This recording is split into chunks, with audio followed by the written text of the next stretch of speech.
మనం 4th week off జూన్కి వెళ్ళేసరికి అంటే జూన్ చివరి వారంకి వెళ్ళేసరికి వర్షాలు అనేవి 2 తెలుగు రాష్ట్రాలలో మంచిగా పడే అవకాశాలు కనిపిస్తోంది. ఎంత ఎల్లినో ప్రభావం ఉన్నా కానీ ఎల్లినో అంటే సాధారణంగా అందరూ ఏమనుకుంటారంటే వర్షాలే పడవు అని అనుకుంటారు. ఇది చాలా చాలా చాలా చాలా చాలా తప్పు.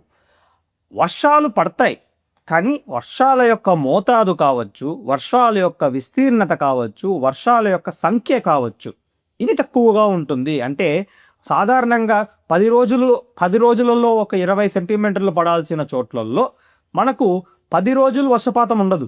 5 రోజులే వర్షపాతం ఉంటుంది. 10 సెంటీమీటర్లే పడుతుంది. అంటే హాఫ్ పడుతుంది, హాఫ్ రోజులే పడుతుంది. అంటే రోజుల యొక్క సంఖ్య తగ్గిపోతుంది, వర్షాల యొక్క మోతాదు తగ్గిపోతుంది. వర్షాలు తరచూ పడుతున్నది మనకు విస్తీర్ణంగా పడుతుంది. అంటే ఇప్పుడు హైదరాబాద్ నగరంలో మొత్తం నగరం అంతా ఒక్కసారిగా వర్షం పడేది ఇప్పుడు కొన్ని పార్ట్స్లో మాత్రమే పడుతుంది.